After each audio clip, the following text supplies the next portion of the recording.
So with the National Equine Show, B2 International, London International Horse Show, Your Horse Live, Spoga, and all of the events, large and small, across the country and worldwide, I wanted to take a moment to just help you to work out which shows are good for you and help you to avoid the ones that aren't. So I am doing a special series all this week. So we've got 5 parts to this series, and today we are going to discuss how to tell if this is the show for you, how to calculate if this show will be profitable, both immediately and long term. Because ultimately, you have to decide if it's worth the time and the effort and the initial outlay, and also to prepare and plan to get return on your investment. So there are 5 parts to this series that I can't wait to dive into, but we're going to cover in this one how to know if this is the right show for you. Then in part 2, we're doing how to plan and prepare for a show. Part 3 is how to have a successful show stand. Part 4, we're going to talk about the essential trade show checklist that you need to make sure that you take with you, and then we're going to talk about what to do after the show. So are you ready? Let's dive in. You're listening to the Stable Business Podcast. I'm your host, Jenni Bush, here to chat all things equine business with a new episode every week from me or from the best in the biz. Now, don't forget to leave a review and, of course, hit the subscribe button so you don't miss an episode when it drops. So welcome to the Stable Business Podcast. I am Jenni Bush, also known as the Equine Business Assistant, and I'm an online business coach and consultant here to help you to elevate your equestrian business's pace while maintaining stability and balance and creating that perfect balance of income and life. Now, before we dive into today's episode, I just want to remind you that I have an opportunity for you. So if you're ready to accelerate your business and take it to that next level, do head to jennibush.com and book in your free consultation with me, because during this personalized mini coaching session, you can share your business goals, we can gain some clarity on your next steps, and you can walk away with 3 actionable strategies to grow your business right away. So to book this call, all you've got to do is visit jennibush.com and click the button. Okay, so let's talk about shows, right? Because I absolutely love the buzz of a show, especially if it's a horse show, an equestrian show. I did a video of last year's National Equine Show. It's on my YouTube channel. Go and check that out if you haven't watched it already. But I do also know that after speaking to businesses who exhibit, even with a successful show, a lot will tell you that they just don't break even. And I want to share why this isn't always a bad thing. Also, some of my experience personally from when I have exhibited. I haven't exhibited as Jenni Bush or the Equine Business Assistant because it's not been something that I've considered needing to do in my business, but I have in previous businesses. So I've got a little bit of experience about knowing that. And plus, as I say, I am a show nerd. I visit all of them. So let's talk a little bit about that today. But before we do, if you're not subscribed to the podcast, please hit the subscribe button, because it really, really helps me to reach more people like you. Okay, right. So now the reason we want to go into trade shows and why they're really beneficial for gaining that exposure is because you've got the opportunity to meet potential clients. You've got the opportunity to gauge with competition, see what they're up to create those connections and collaborations. And they're just a really good way of building some momentum in your business. But we often get stuck on the immediate return on that investment, thinking, okay, right, it cost me how many thousands of pounds to do this, and I didn't take that in sales. But we do also have to consider the long-term gains from doing a show, and that's part of how to decide whether a show is right for you. Now, if you head to the show notes, I will pop a link in there to my blog post. It's all about this. And in there, I've created a little calculator that will help you to work some of this out. Because ultimately, shows are expensive. Even if you do a small one, kitting it out, getting the right things, it's going to cost you time. It's going to cost you money. Big shows are really expensive. But often there are so many opportunities, and we have to work it out. Yeah, it's really tempting to just go, oh yeah, that's amazing, I really want to do that. But actually we have to make sure that we work it out, because it's not just the stand cost that you have to look at. You have to look at everything before you commit. So when we're looking at potentially going to do a show, of course you need to calculate the immediate ROI that you can get. So that's return on investment. So you're going to compare like the total revenue that you generate at the show against the total cost that it incurred to participate. So that could include like the actual show, the stand, the booth fees, travel expenses, you might have to furnish it, promotional materials, staffing costs, other related expenses. I mean, even for me to visit the National Equine Show, which I'm going because I've got loads of my clients there and I'm so excited. Like, I think last count I'd got at least 7 of my clients that are actually exhibiting, so I've got to go and go and support them. But even that, it's going to cost me in fuel to get there. I've got to stay overnight because it's a 3-hour drive each way. And I'm not doing that all in one day because driving tires me out like crazy. So so think about actually the total costs, and then to calculate the immediate return on investment, you have a little formula. Now, if you get my calculator, which I will put in the show notes, you can calculate a rough immediate return on investment by going total revenue minus total costs, divide that by total costs and times it by 100, and that will give you your immediate return on investment percentage. So that's quite a useful little tool. But also what I've done in that calculator is you can roughly estimate what you think it's going to cost. I mean, we don't always know what it's going to cost till afterwards. I've popped a little buffer on there as well, just to give you a like that extra bit of cash just in case, because I'd rather it came in under than over. I don't know which way. Anyway, and that will then work out that you can work out, like, based on your average sale or your average order, how many clients that you need to generate from the show in order to break even. But then, of course, like, we've got that immediate return on investment, but then there's this longer term, non-tangible return on investment that we get. So you've got to also make sure over the course of the year you're tracking, like, where are people coming from. Like last year I went and visited the National Equine Show. I got quite a few clients out of it, actually. Even though I wasn't exhibiting, I went around and I spoke to people, I was friendly, I chatted, and I raised some awareness about who I was and what I did. But as the year went on, as those people came to work with me, I knew exactly where I'd met them, and that can really help. So you can track that, because that's going to help you to really see, okay, that's where they came from, that's where I got that lead or that client, and it was as a result of the show, because leads might not convert straight away. And I spoke about this last year. I did a little reel about how actually it's a longer term strategy as well as a short term strategy when we do these shows. So they might not convert immediately because they might not have come to the show thinking that they want what you've got. They might not have even been aware of what you can do to solve their problems. So it might take a little bit of time for them to be in a place where they're actually able to invest and work with you or to buy your product. So we have to be aware of, like, future sales and business opportunities and where they came from.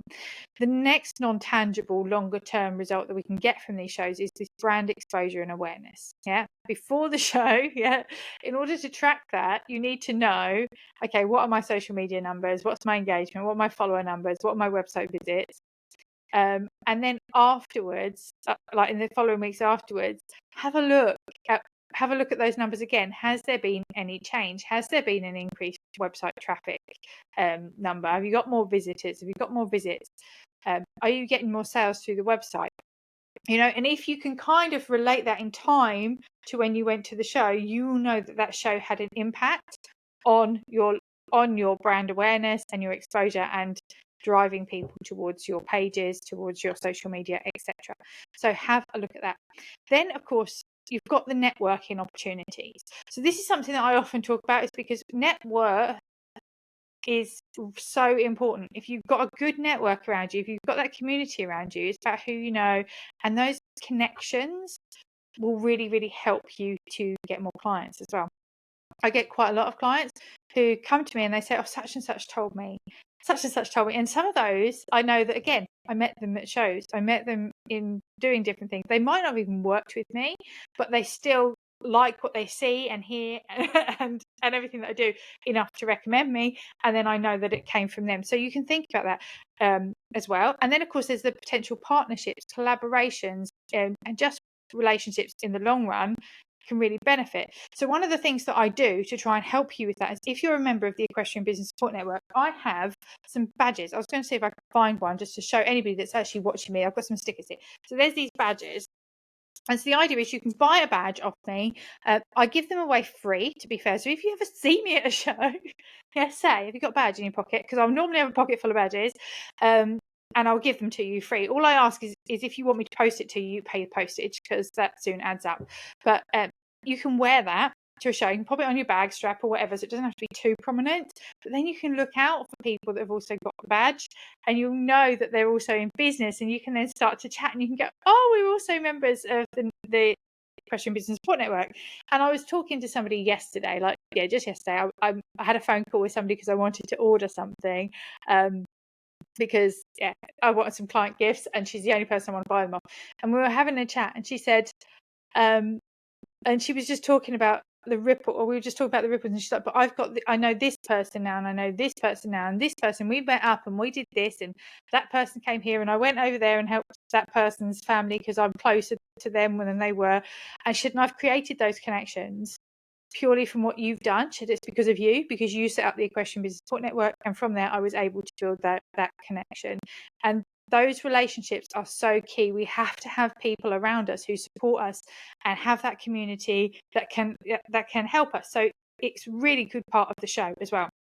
So in addition to that, another thing that you've got to think about is like your average lifetime customer value. Like, how long do people stay? How much does somebody normally spend with you in the long run? And I did put out a training in the Equestrian Business Support Network on this. And if anybody wants this, please message me and say, Jenny, where can I find the customer lifetime value training? Because this is about just understanding how much each client is worth to you in the long run. So are you likely to actually get repeat business from clients after the show? So if you are, if you just sell something that is a one-off, it's a bit harder to do that. But even just saying, like last time at the show, you might remember I met Nikki, who does Nixie Body, right? So I bought 3 pairs at the show because I thought they're really cool knickers. They're like, they're if you've got like ladies' leaks and if you period pants and all of that stuff, but they just looked so good, and I thought, I'm going to get some of them for my girls. I've got 2 daughters, as most of you know, so I bought a pair of first each. Well, I wore them for a little while and I was like, oh my gosh, these are amazing. So I have gone back and I have purchased at least another 6 pairs since the show. So think about that. Like, are you likely to get that repeat business? Can you do something to help you to get that repeat business? Because actually then what you make at the show isn't just that initial return on investment. Actually, because they were there, because they met me, they've made that extra bit of money across the year. So there is a long-term value, a long-term revenue that comes in from establishing these customers at trade shows. So that's a really, really important thing to ask yourself. Okay, so how can I maximize on that? How can I perhaps make sure that I'm doing things to incentivize repeat purchases after the show? To think about referral programs, loyalty programs, all of that stuff can really, really help you through that. And I'm going to talk a bit more into planning next, because this episode is just all about should you do the trade show, what you need to think about. So I'll talk a bit more about that in episode 2. So make sure you catch that one. So then we've also got to be aware of like the marketing efforts, like the roll down over time. Yeah, so it is so important to just keep maintaining, like looking at the data, asking people regularly. Like it's something that comes up to me for me all the time. Like I'll ask people, where do they hear about me? Why do they want to book? Why do they want to book the call? A lot of the time, because I work on forming those personal relationships with people and talking to people, I kind of know. I like to remember people. I make my business to try and remember people. So that also helps. So be aware of that. So the important questions that you need to ask yourself before committing to actually do a trade show or an event are these questions. I say they are on my website. I will make sure I put the link in here so you can go and look at the blog post if you wanted to print these out, or you can grab a pen and paper and just write this down right now. So number 1, are my ideal clients likely to actually attend? Like other people that go to this show likely to attend? And it could be actually you could do running shows, you could do beauty shows. You don't know, they might still be at these other shows other than just horse shows, so depending on what you do. So are they likely to attend? Then the second question you want to ask is what is the actual predicted footfall gosh, Lord help me, footfall or ticket sales. So that's like how many people are likely to go.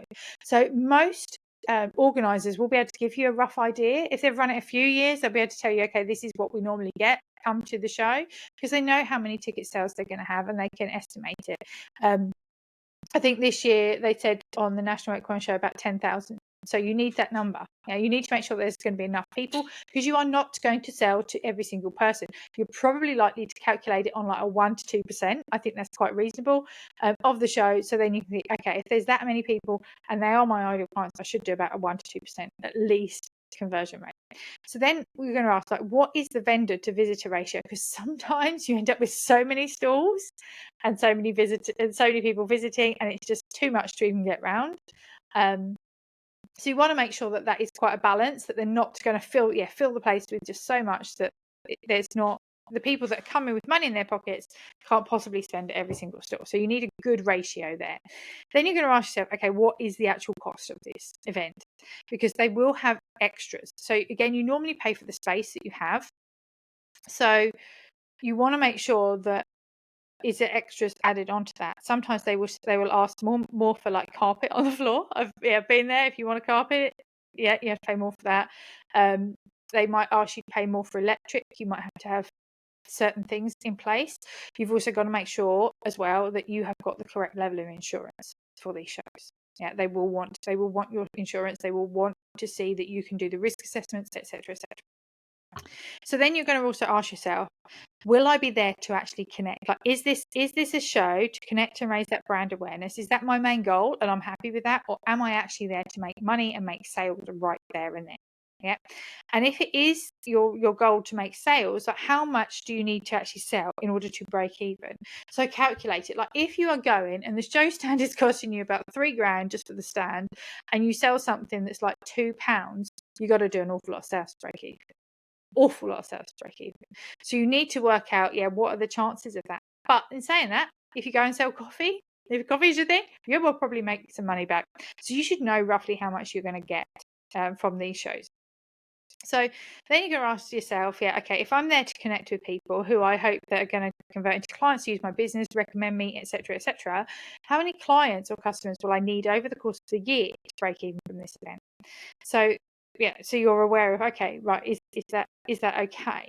And then make sure that you ask yourself, okay, what's the reputation of this trade show organizer? Like, is it a reputable trade show? Is it a good show to go to? Is it, if it's just a new show run by Doris from down the road and it's the first time she's ever run it and it should be really sweet and good and lovely, but actually she's got no reputation, she shouldn't be asking you for a ridiculous amount of money. If that makes sense. So you need to make sure that it kind of balances as well. And then ask, what other promotional opportunities or sponsorships are available? So what else will they do for you?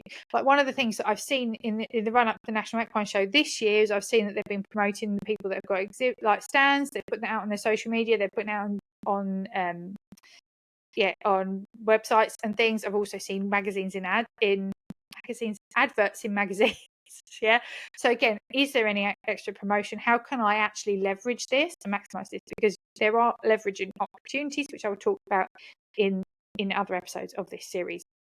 And then, okay, ask yourself, so what are the logistics that I would need in order to do this? So is this going to mean that I'm going to have to take a few days off? How long is this going to be? How far do I have to travel? What setup do I need, etc.? And just kind of gauge an idea of that. And then, think about, do you need extra staff or support? And this one is so key. Shows are exhausting. Shows are hard work.